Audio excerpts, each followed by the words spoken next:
말씀 여호수아 7장 1절 말씀에서 9절 말씀까지 보도록 하겠습니다. 여호수아 7장 1절에서 9절까지입니다. 교독을 하겠습니다. 제가 1절을 읽으시고 성도님들이 2절을 읽으시고 해서 9절을 함께 읽도록 하겠습니다. 이스라엘 자손들이 온전히 바친 물건으로 말미암아 범죄하였으니 이는 유다지파 세라의 증손 삽디의 손자 갈미의 아들 아간이 온전히 바친 물건을 가졌습니다. 여호와께서 이스라엘 자손들에게 진노하시니라.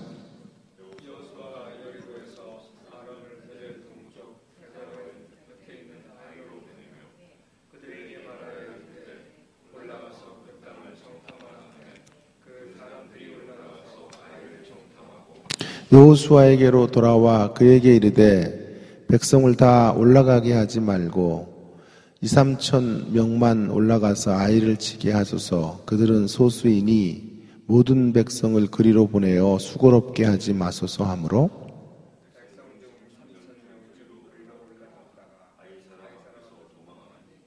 아이 사람이 그들을 36명쯤 쳐 죽이고 성읍 앞으로부터 스바림까지 쫓아가 내려가는 비탈에서 섰으므로 백성의 마음이 녹아 물같이 된지라.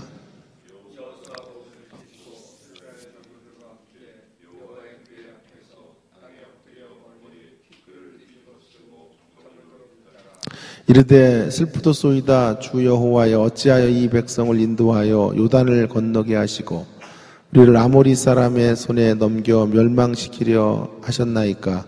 우리가 요단 저쪽을 만족하게 여겨 거주하였다면 좋을 뻔하였나이다.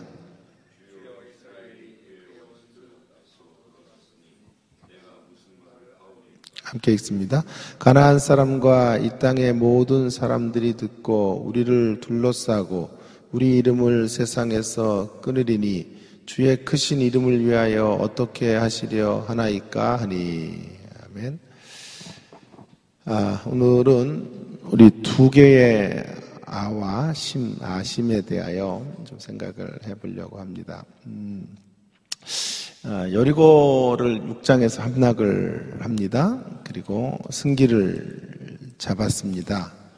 이대로 가면 이제 가나안 정복은 너무나 쉬운 임무가 되어버리고 많은 것 같아 보입니다. 그러나 7장에 바로 들어서서 아이성의 전투에서 패배를 당하게 됩니다. 그래서 사기가 꺾이게 되죠. 아이성 1차 전투에서 36명 정도 죽었으니까 사실 이제 큰 전쟁에서 36명이 패한 것은 뭐 그리 큰 손실이 아닐 수 있겠습니다. 그러나 문제는 사기로 전쟁을 하는 것인데요. 5절에 보시는 것처럼 백성의 마음이 녹아 물같이 된지라. 비록 36명의 군사들이 죽었지만 이것이 빌미가 되면 가나안의 모든 대적들이 우기트 앞에서 이스라엘 백성들이 별거 아니구나라고 이제 판단을 하게 될 것이고 그들이 공격을 해 들어오면 가나안 정복의 일들은 매우 어려운 임무가 될 수 있습니다. 그래서 결코 작은 실패가 아니고 매우 큰 문제가 지금 벌어져 있는 것입니다. 그래서 그 아이성을 정복하지 못하고 괴로워하고 있는 여호수아의 모습이 오늘 이제 앞부분에 나오고 있는데요. 오늘 이 말씀을 중심으로 두 개의 아에 대한 교훈, 하나는 아이성의 교훈, 또 하나는 아간의 교훈. 그래서 처음 A자가 같아서 두 개의 아의 교훈이라고 제가 이름을 붙여보았습니다. 첫 번째, 아이성 실패 이제 교훈이나 이제 뼈아픈 어떤 책망이 뭐냐 하면 어제의 은혜로 오늘을 살 수 없다는 것을 성경이 지금 말하고 있다는 사실입니다. 어제의 은혜, 어제의 승리를 가지고 오늘을 살아갈 수가 없는 것입니다. 어제 여리고성을 이겼다고 해도 오늘 다시 공급해 주시는 은혜를 경험해야만 그 힘과 능력으로 승리할 수 있는 것이죠. 지속적인 승리를 위해서는 사실은 지속적인 절박함이 있어야 하는 것입니다. 어떤 환경에 우리가 놓여 있든지 간에 하나님의 백성들이 자동적으로 하나님 백성이기 때문에 이기는 것이 결코 아닙니다. 어제의 승리를 기반으로 깊이 어제 일하셨던 하나님을 떠올리며 이제 오늘 주시는 하나님의 새로운 도우심과 능력을 구하는 그런 사람들로 살아가야 될 존재들이 신자들이에요. 왜냐하면 우리가 치러야 될 전쟁이라고 하는 것이 세상적인 이런 전쟁과는 좀 차원이 다르기 때문에 그래요. 우리의 전쟁이 힘의 크기나 군사력에 기인한 그런 전쟁을 하고 있는 것이 아니기 때문에 그렇죠. 친히 용사이신 하나님이 싸워주시는 전쟁, 이것을 거룩한 전쟁, 신적 전쟁, 홀리 워 혹은 디바인 워라고 하지요. 이러한 전투의 성격으로 인해서 이 전투를 이제 하나님과 함께 해가야 되는데 하나님과 함께 갈 때 가장 중요한 첫 번째 어떤 전투 승리의 비결은 하나님의 백성들이 산을 향해 눈을 뜨는 것입니다. 여호와께서 친히 싸우시도록 그분을 초대하시는 거고 초대하는 일이에요. 그래서 그분을 의존하고 바라보는 것이죠. 날마다 그것도 한 날 한 날의 시간 속에 그분을 이제 응시하는 거죠. 그때 하나님께서 우리의 대적들과 우리의 대적이 하나님의 대적이 되게 하셔서 승리케 하시는 거죠. 오늘 아이성 전투에서는 어제 은혜로 오늘을 살려고 하는 오늘 벌어지는 전투에서 하나님을 새롭게 의존해야 되는데 그런 일에 실패하고 36명이 전쟁에서 죽게 되는 그런 어려움들을 만나게 된 것이죠. 자, 두 번째 이제 그 이유와 함께 이 성에 이제 아이성을 정복하지 못했던 또 한 가지 원인이 있었는데 그것은 아간이라고 하는 두 번째 안은 아간의 범죄라고 말할 수 있겠어요. 1절에 있는 것처럼 그 아간이 그 여리고성을 점령하고 그 전리품들을 하나도 취해서는 안 되는데 그것을 취하게 되죠. 그것으로 하나님께서 진노하시고 이스라엘의 이제 경종을 위해서 또 아이성 전투에서 패하게 하신 거죠. 그렇죠. 두 번째 이제 아간의 범죄로 인한 교훈은 뭐냐 하면 어제의 패역이 오늘을 지배할 수 있다라고 하는 거예요. 아간의 범죄는 어제의 패역함이 오늘을 이어서 계속될 수 있다. 참 재밌지 않아요? 어제의 은혜는 오늘로 이어오기가 힘들어요.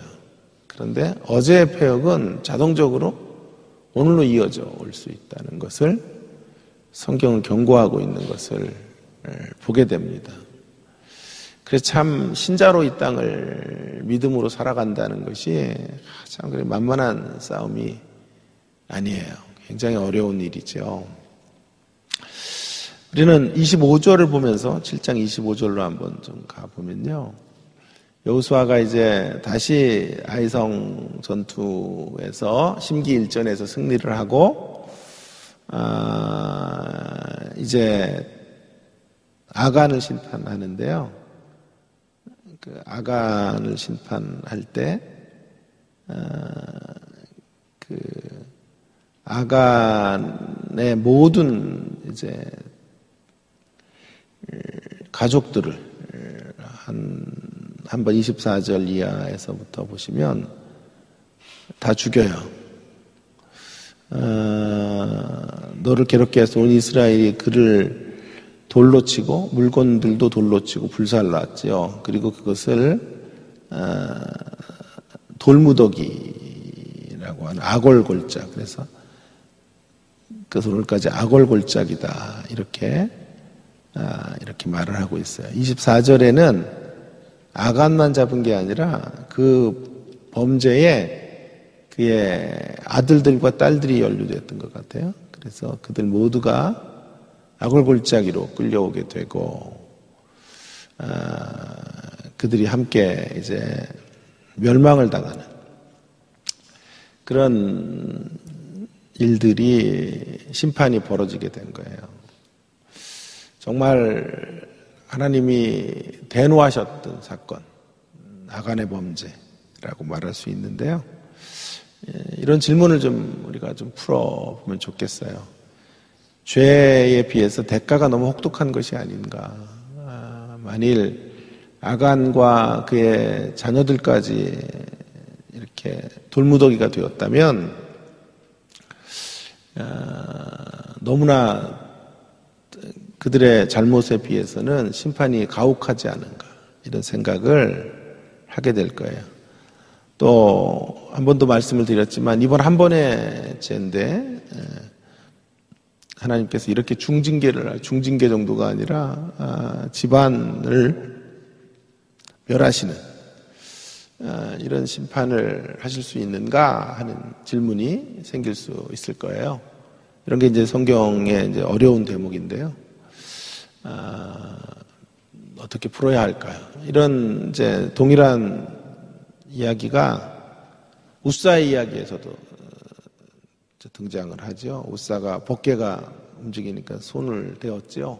그리고 즉사를 했고, 또 신약으로 오면 사도행전의 아나니아와 삽비라 이야기 같은 것도 너무 하나님의 혹독한 심판처럼 이제 보여지게 되는 건데요. 자, 이런 장면들을 이제 풀 때 우리에게 한 가지 중요한 이제 힌트가 되는 것은 뭐냐면,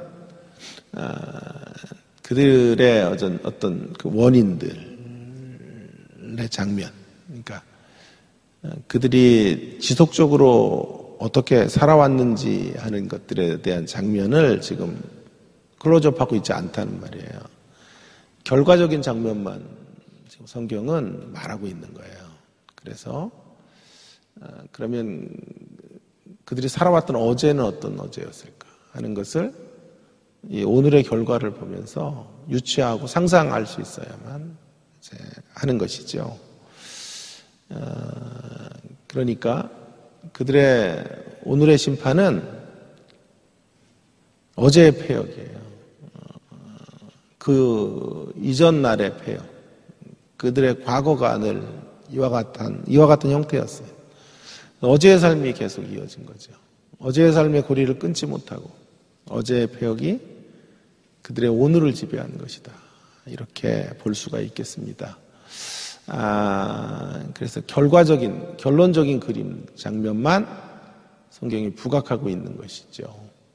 그래서 이들의 한 번의 실수로 죽었다기보다는 어쩌면 아간의 범죄의 뿌리는 더 깊은 양상으로 발전해 왔고, 그 발전된 그들의 범죄의 마지막 장면이 성경에 그려지고 있는 것이죠. 동일한 맥락에서 우리는 우사의 이야기도, 우사가 그날 그 시간에 우연히 법궤를 손으로 만진 것이 아니고요. 우사가 늘 지속적으로 하나님의 명령을 만홀히 여기는 자리에서 살아왔던 거죠. 그것이 습관이 되고, 그것이 그의 익숙한 종교가 되고, 신앙이 되어서 걸어왔던 지나온 기나긴 시간들을 가지고 있었던 거죠. 그 시간의 역사를 성경은 지금 말하고 있지 않은 거죠. 아나니아와 삽비라도 역시 마찬가지예요. 그들이 재산을 절반 바친 게 문제가 된 것이 아니고 땅을 팔아서 그 재산을 바쳐서 그 동기가 뭐냐 할 때 그 재산을 바쳐서 사람들의 평판을 얻으려고 했던 그런 삶을 그들은 끊임없이 지속해 왔던 것이죠. 그 지속해 왔던 그 마지막 결론의 자리에서 그들은 심판을 받는 것이기 때문에 하나님이 너무하시거나 하나님이 지나치거나 혹독한 심판의 결과를 주셨다라고 말하기보다는 그들이 하나님이 계속해서 불렀음에도 불구하고 끊임없이 하나님의 외침을 들었음에도 불구하고 양심의 화인을 맞고 끝내 건널 수 없는 강을 건너감으로 말미암아 그들의 죄의 결과로 심판의 자리에 이르게 되었다라고 말할 수 있는 것이죠. 지난번에도 한번 제가 그런 말씀을 좀 드렸는데요. 지옥에 대한 이야기도 하나님께서 예수 안 믿는 사람들 다 마지막에 모아서 포승줄에 묶고 발로 걷어차서 지옥불로 던지고 이러는 게 아니에요. 우리는 자꾸 지옥을 이제 그런 곳으로 하나님의 심판을 그런 모습으로 자꾸만 생각을 하니까 세상 속에 기독교의 복음을 전하기가 참 혐오스러워요. 그런 것이 아니고요. C.S. 루이스의 말에 의하면 지옥이란 하나님의 끊임없는 외침을 거절하는 철저한 자기중심성의 삶을 고집하는 이들의 영원한 삶이에요. 그러니까 그들은 이미 이 땅에서 지옥을 살았고 하나님은 계속해서 영원한 복된 자리로 나오기를 원했고 영원한 축복의 자리로 인생들을 부르셨지만 그런 하나님의 외침을 거절하는 철저한 이기성, 이기심, 이기주의의 삶을 살아가는 거죠. 그게 자체가 지옥이에요. 이 땅을 그래서 지옥처럼 사는 거죠. 그리고 그 지옥의 삶이 계속 이어진 우리 모두는 영원성을 갖고 있거든요. 인간은요. 그런 그 영원성을 살아가는 거죠. 그래서 스스로 지옥의 문을 열고 들어가는 것이지 하나님이 뭐 그들을 어떻게 지옥 가기로 예비된 자들로 만들어 놓고 그들을 마치 무슨 염라대왕처럼 막 그렇게 찾아와서 그들에게 그 운명을 뒤집어 씌우는 형태로 지옥이 주어지는 게 아니더라 하는 것이에요. 그래서 지옥은 자기 이기심에 극대화된 장소, 서로 반목과 질시와 싸움과 미움과 마음 안에 분노를 가지고 살아가는 극대화된 형태의 삶이 지옥이에요. 그래서 지옥불이라고 하는 게 무슨 뭐 유황불에서 봄이 탄다 이런 개념보다는 그런 거짓된 욕망이 불타는 거. 그 안에 시기심이 불타고 미움이 불타서 영혼을 살아가는 거. 하나님은 그들의 지옥행에 대하여 하나님 책임이 없으세요. 하나님은 그들을 끊임없이 불렀음에도 불구하고 오늘 아간에 대해서도 하나님은 책임이 없으시죠. 하나님은 아간의 지나온 삶들의 시간 속에 아간을 향해 끊임없이 호소하셨고 그런 삶을 되돌이킬 수 있도록 말씀하셨음에도 불구하고 아간은 그런 하나님을 외면한 것이지요. 그리고 지옥 같은 날들을 살고 그 죽음의 삶을 선택한 거죠. 스스로 선택함으로 집안을 무너뜨리는 또 자기와 모든 자녀들까지 영원한 저주에 집어넣는 이러한 큰 죄를 범하게 된 것이죠. 자, 두 아에 대한 아이와 아간을 정리해 보면 참 되게 중요한 이야기가 제가 만든 표현인데요. 어떨지 모르겠어요. 은혜는 오직 관리 속에서만 자라고 폐역은 방치 속에서도 자라난다는 것이 우리가 평생을 좀 마음속에 간직하고 살아가야 될 메시지가 아닐까 싶어요. 은혜는 오직 관리가 있어야 돼요. 은혜는 가꿔야만 오늘의 것이 되죠. 가꾸지 않으면 세상을 황폐케 하는 길은 놔두면 돼요. 가만 놔두면 세상은 점점 악해져 가요. 그래서 그 속에서 은혜로 살아가려고 한다면 몸부림을 쳐야 돼요. 어제의 은혜를 이어오려고 어제 일하신 하나님을 붙잡고 오늘 새로운 하나님의 능력을 구하는 자리로 겸비하게 나오지 않는 한은 은혜는 이어질 수 없어요. 그런데요, 폐역은요, 그냥 놔두면요, 자연스럽게 자라요. 그래서 그것이 우리의 저주스러운 운명이 되고, 우리를 비극으로 몰아넣을 수 있다는 거예요. 그만큼 우리의 죄성이 강한 것이고, 타락의 어떤 흔적들이 강력하다라고 말할 수 있겠습니다. 그 안에서 믿음으로 산다는 것, 은혜로 산다는 게 참 어려운 일이다라고 하는 것을 하나님께서 다시 한번 오늘 우리에게 말씀해 주시는 것 같아요. 자, 이와 같은 두 아의 교훈, 뼈아픈 교훈에 대하여 이제 처방을 내리시는데요. 우리가 가야 될 두 개의 심에 대한 처방을 함께 생각을 하고 좀 마치겠습니다. 첫째 심은 방심하지 말아야 된다는 거죠. 아이라고 약하게 보지 마라. 어떤 분의 설교 제목이 있던데요. 참 재미있게 이렇게 아이와 어린아이 이런 이야기를 생각을 오버랩 시켜서 만든 제목 같아요. 아이라고 약하게 보지 마라. 작은 여우를 조심해라. 작은 어떤 단추 하나를 잘못 끼는 거 이런 거 주의해야 돼요. 작은 구멍을 조심해야 돼요. 그것으로 이제 걷잡을 수 없는 어떤 문제들이 터질 수 있다는 사실을 기억해야죠. 자, 오늘 2절부터 보시면 그들이 이 땅을 정탐하러 갈 때 정탐꾼들이 아이는 간단하게 이길 수 있을 것 같습니다. 작은 성입니다. 그러니 우리 수고롭게 다 올라가지 맙시다. 2-3천 명, 3-4천 명, 2-3천이군요. 2-3천 정도 올라가면 좋을 것 같습니다. 그래서 4절에 그때 여호수아가 사탄아 물러거라 그랬어야 되는데 방심을 한 거예요. 그죠? 그래서 3,000명을 올려보냈죠. 3,000명쯤 올려보냈다. 이미 자세가 틀렸어요. 너무 아이라고 얕은 것이죠. 그래서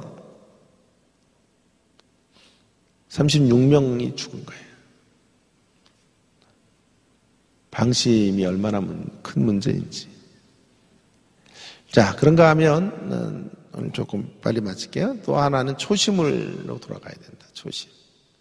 우리가 돌아가야 될 자리가 방심을 하지 말고 또 한 가지의 심은 초심의 자리로 돌아가야 된다.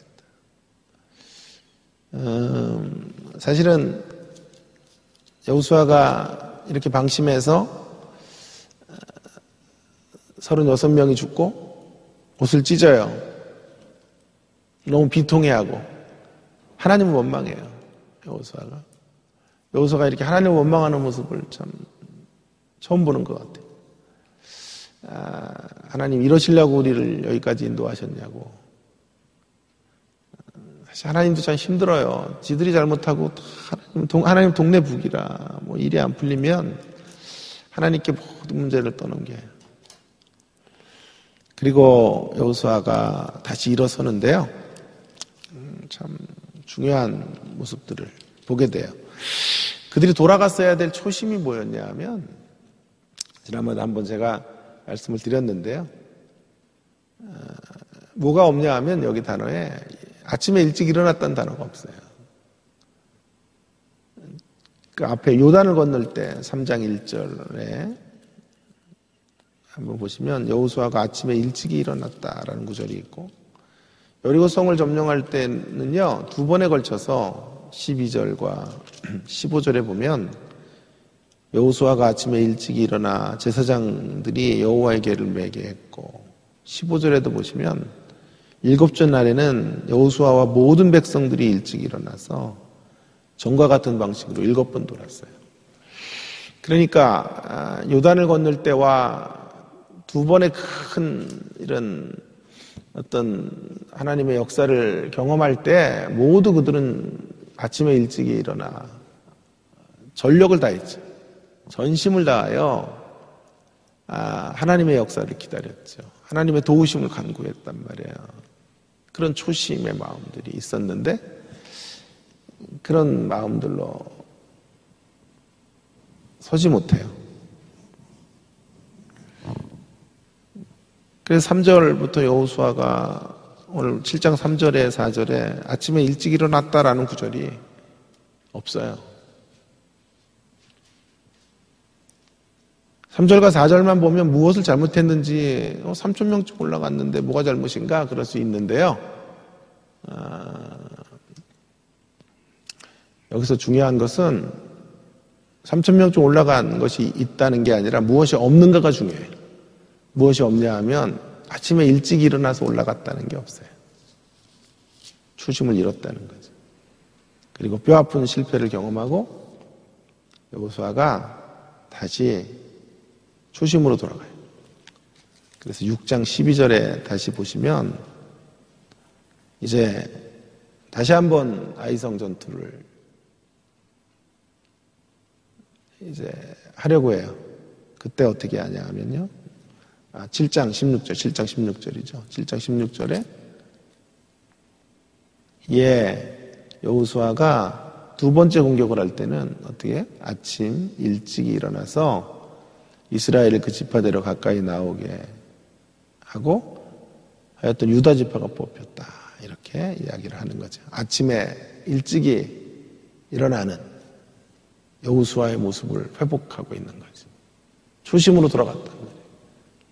8장 10절에도 보면 그래서 아간의 범죄를 이제 밝혀낼 때에도 아침에 일찍 일어나고 8장 10절에 드디어 여호수아가 다시 아이성을 점령하러 나가요. 그때 여호수아가 아침에 일찍 일어나 백성을 점호하고 이스라엘 장로들과 더불어 백성에 앞서 아이로 올라가요. 전에는 3,000명쯤 사람을 보내는 것이 전부였는데 이제는 어떻게 하죠? 여호수아가 직접 앞으로 나가 전쟁을 해요. 백성들을 다 모으고 이 전쟁에 총력전을 기울여요. 다시 초심을 회복하는 거예요. 그래서 큰 승리를 거두게 되는 것입니다. 다음 시간에 이 대목은 조금 더 살펴보겠습니다만 결론입니다. 우리의 신앙생활에 있어서 언제든지 아이와 아이성의 실패와 아간의 범죄와 같은 범죄들이 생길 수 있다는 것을 늘 기억하고 방심하지 말아야 돼. 방심 없이 초심의 자리에서 하나님 앞에 늘 쓰여야 된다. 그런 인생이 되어지기를 이 아침에 오늘 주님은 우리에게 말씀해 주고 계시는 것이 아닌가 싶습니다. 베드로 같은 경우는 정반대의 경우인데요. 자, 사도행전 3장만 한번 좀 보고 마무리하겠습니다. 사도행전 3장에 보면 3장과 10장은요 매우 재미있는데요. 3장 1절에 제9시기도 시간에 베드로와 요한이 성전으로 올라가죠. 2장에는 뭐가 나오냐면요. 오순절 성령 강림이 나와요. 오순절 성령 강림은 어제의 은혜예요. 그죠? 어제 강력한 은혜를 경험해요. 역사 이래로 이렇게 강력한 성령의 역사를 경험해 본 적이 없을 정도로 위대한 하나님의 은혜를 경험하지만 자, 어제의 은혜로 오늘을 살지 않지요. 오늘 다시 그들의 습관을 따라 구시기도 시간을 확보하기 위해 성전으로 올라가요.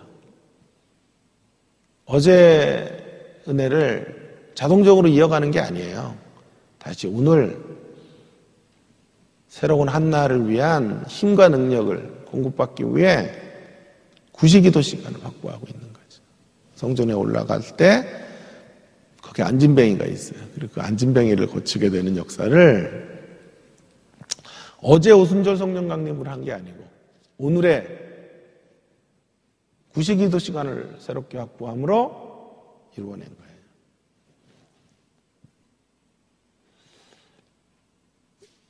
자, 그래서 안진뱅이에게 은가금을 요구하는 안진뱅이에게 은가금은 내게 없거니와 나사렛 예수 그리스도의 이름으로 일어나 걸으라고 말하고 그를 붙잡고 일으키니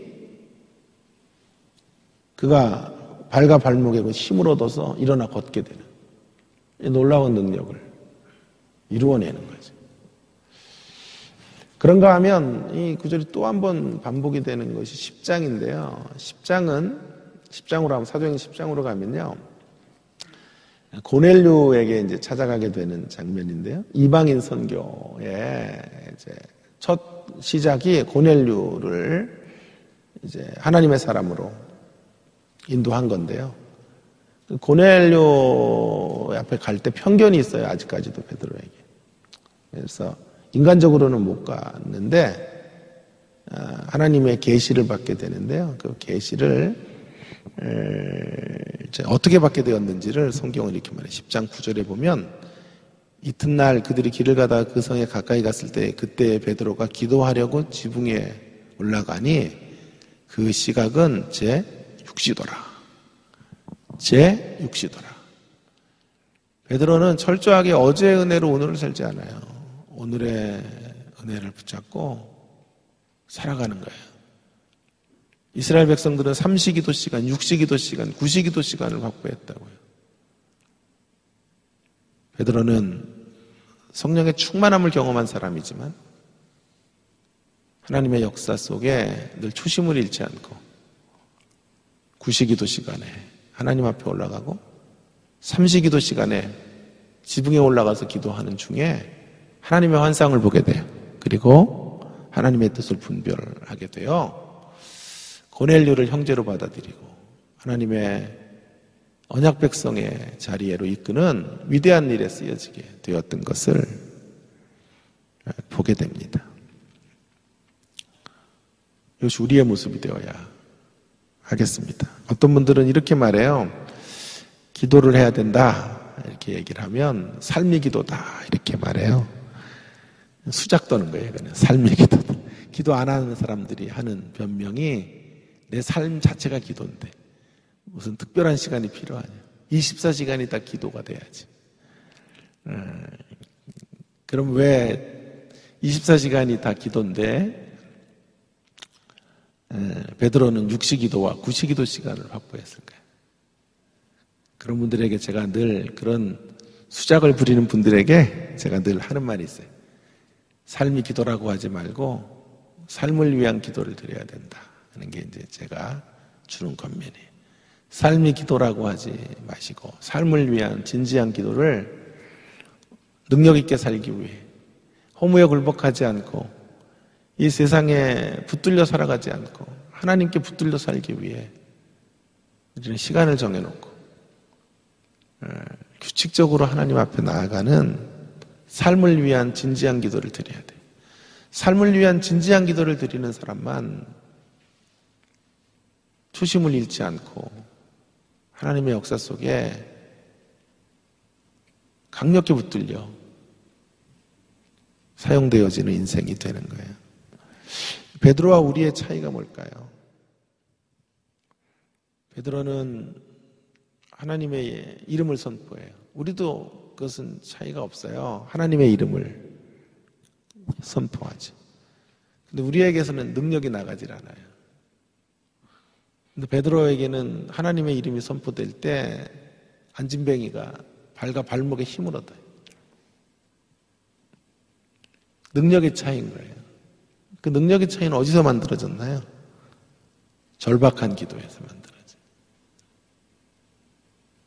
하나님을 끊임없이 지속적으로 바라보는, 하나님을 힘의 원천으로 끌어다 쓰는 기도의 자리에서 능력이 나와요. 참된 신자됨의 권세가 거기서 펼쳐지게 되는 사실들을 보게 되는 거죠. 우리 지난주에 11장, 누가복음 11장 8절을 통해 강청에 대한 이야기들을 했는데요. 사실은 한글 성경에는 강청이라고 되어 있지만 실제로는 간청 때문에 들어준 거예요. 간청. 간청과 강청이 좀 다른데요. 간청은 우리의 진심을 마음을 들여서 하나님 앞에 나오는 거죠. 집안에 들어온 자기 친구를 그의 배고픔을 채워주고 싶은 간청이죠. 강청은 때를 쓰는 거죠. 되지도 않는 걸 막 자기의 뜻을 강요해서 주인에게 요청하고 하나님 앞에 나가는 것이죠. 사실은 하나님께서 역사하실 때 그런 강청 때문은 아니고 간청, 우리의 간청, 간절한 마음으로 하나님 앞에 나아가는 모습들, 그 간청의 기도, 그 간청의 기도가 베드로와 우리의 차이점이에요. 베드로는 하나님을 절박하게 구해요. 하나님의 도우심을 날마다 구하는 인생. 마음을 들여 하나님 저를 써주십시오. 어제의 은혜로 오늘을 이어갈 수 없으니 가만히 있으면 패역이 저를 붙잡을 수밖에 없으니 주님 오늘도 새로운 은혜를 주시고 새로운 능력을 베풀어 주십시오. 그렇게 하나님 앞에 나아감으로 쓰여지게 된 것이죠. 방심 없이 초심을 잃지 않고 하나님 앞에 붙들려 쓰여지는 저와 여러분 되기를 주의 이름으로 부탁을 드립니다. 기도하겠습니다. 함께 오늘 주신 말씀 위해서 기도하겠는데요.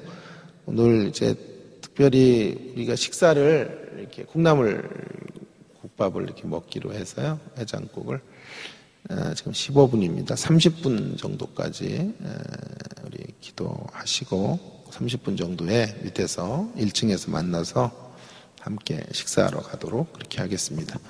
오늘 주신 말씀을 함께 붙잡고 기도하면 좋겠습니다. 은혜는 오직 관리 속에서만 자라고 패역은 방치 속에서도 자랍니다. 어제 은혜를 받아도 어제 은혜를 경험하고 어제 오순절을 경험해도 관리하지 않으면 오늘 새로운 은혜를 공급받지 못하면 믿음의 삶을 살아갈 수 없어요. 아이 앞에서 무너질 수밖에 없어요. 그러나 패역은 가만 놔둬도 점점 자라요.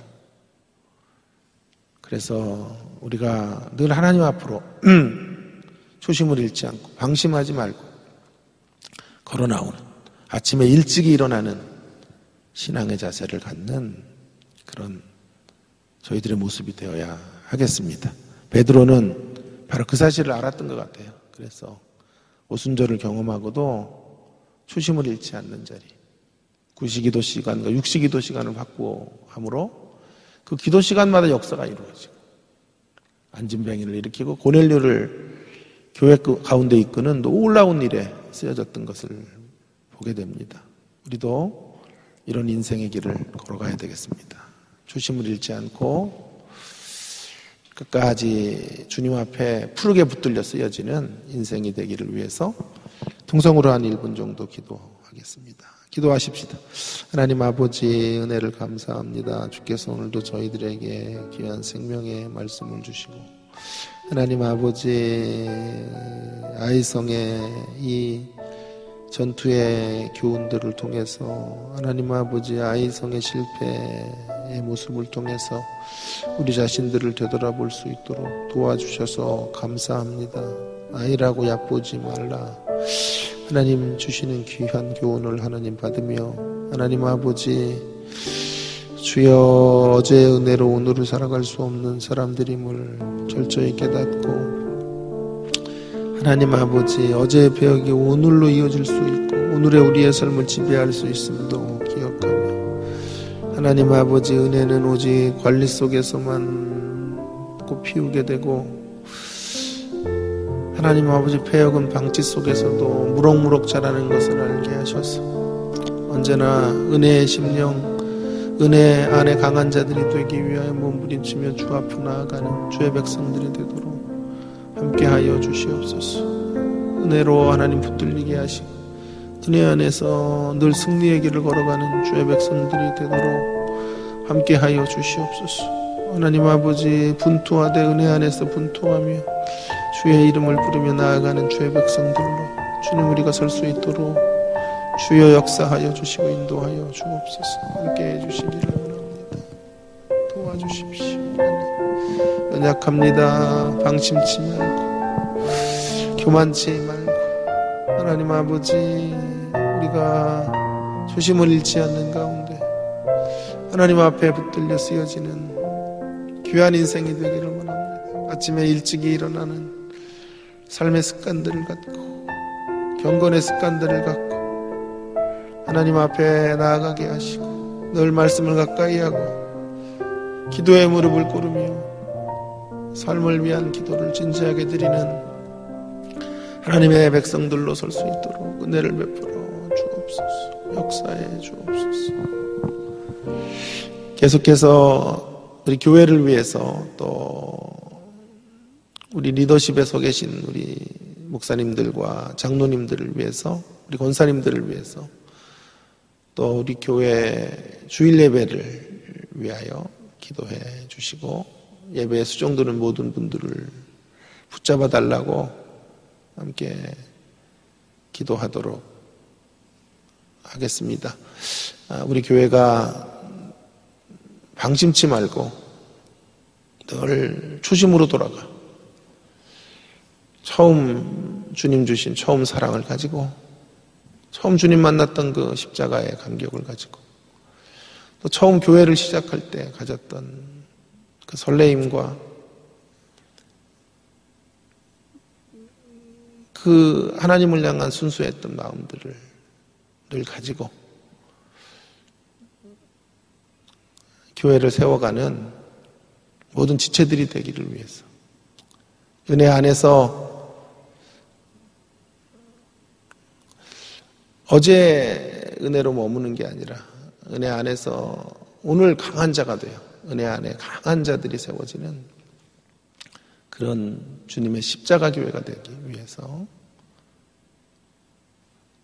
우리 교회를 위해서 기도해 주시기를 바라고요. 주일 예배 부족한 종이 설교를 하게 되었는데요.